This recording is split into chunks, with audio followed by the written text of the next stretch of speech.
Di tepian Sungai Musi yang tenang namun penuh cerita, berdiri sebuah kota yang telah menyaksikan lebih dari 1000 tahun peradaban. Kota Palembang, ibu kota Sumatera Selatan. Bukan sekedar titik geografis di peta Indonesia, ia adalah lembar pertama dalam sejarah panjang Nusantara, tempat di mana sungai menjadi jalan dan batu menjadi saksi. Sejarah Palembang dimulai jauh sebelum Indonesia dikenal sebagai sebuah negara. Pada tanggal 16 Juni 682 Masehi, sebuah prasasti ditemukan di Bukit Siguntang, Prasasti Kedukan Bukit, yang mencatat pendirian sebuah wanua oleh Dapunta Hyang Srijaya Nasa. Wanua itu adalah cikal bakal kerajaan Sriwijaya, sebuah kekuatan maritim Buddhis yang menguasai jalur perdagangan di Selat Malaka dan menjadikan Palembang sebagai pusat kekuasaannya. Sriwijaya bukan hanya kerajaan dagang, ia adalah pusat pembelajaran spiritual dan ilmu pengetahuan. Seorang biksu Tiongkok bernama Yijing mencatat bahwa pada tahun 671 Masehi, ia tinggal di Palembang dan menemukan lebih dari 1000 biksu yang belajar agama Buddha. Palembang menjadi tempat persinggahan para pelaut dari India, Arab, dan Tiongkok yang menunggu angin muson berganti arah. Di sini mereka tidak hanya berdagang, tapi juga bertukar ilmu dan budaya. Nama Palembang sendiri diyakini berasal dari kata Melayu pa atau pe yang berarti tempat, dan lembang atau lembeng yang berarti genangan air. Kota ini memang berada di dataran rendah yang dikelilingi sungai dan rawa, menjadikannya pelabuhan alami yang strategis. Bahkan hingga kini, lebih dari separuh wilayah Palembang masih tergenang air.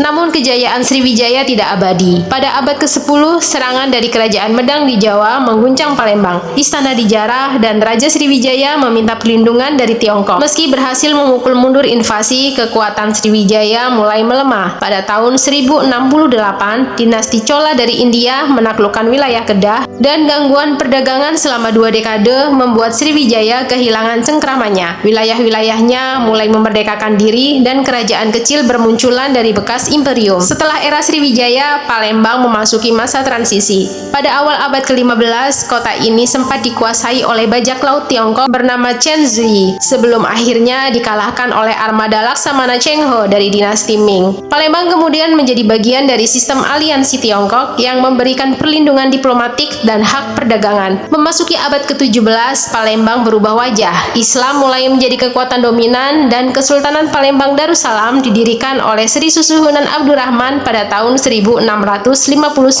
Kesultanan ini membangun Masjid Agung Palembang pada tahun 1738 yang selesai pada tahun 1748, menjadi pusat spiritual dan simbol kekuasaan Islam di Sumatera Selatan. Permukiman berkembang di sepanjang Sungai Musi dengan rumah-rumah rakit dan pembagian wilayah antara seberang ilir dan seberang ulu. Namun kolonialisme Belanda mulai mengancam. Pada tahun 1619, VOC mendirikan pos perdagangan di Palembang dan memperoleh hak monopoli atas lada. Ketegangan meningkat, dan pada tahun 1659, Belanda meluncurkan ekspedisi hukuman yang membakar kota. Pada abad ke-19, Kesultanan Palembang ditaklukkan sepenuhnya. Sultan Mahmud Badarudin II diasingkan ke Ternate dan istananya dibakar. Palembang menjadi bagian dari Hindia Belanda dan status kota resmi diberikan pada tanggal 1 April 1906. Masa kolonial membawa perubahan besar. Perusahaan-perusahaan Belanda memperkenalkan tanaman ekspor seperti kopi, karet, dan minyak. Kilang minyak pertama dibuka di Pelaju pada tahun 1907 oleh Royal Dutch Shell. Palembang menjadi pusat ekonomi yang penting, namun rakyat tetap hidup dalam tekanan kolonial. Ketika Jepang datang pada tahun 1942, Palembang menjadi target utama karena kilang minyaknya. Pertempuran sengit terjadi, dan meski Jepang berhasil menguasai kilang Pelaju, kilang Sungai Gerong berhasil dihancurkan oleh sekutu. Setelah Jepang menyerah, Belanda kembali mencoba menguasai Palembang, memicu pertempuran 5 hari 5 malam pada Januari 1947. Rakyat Palembang bersama TNI bertahan mati-matian, dan meski akhirnya mundur, semangat kemerdekaan tak pernah padam. Setelah konferensi Meja Bundar tahun 1949,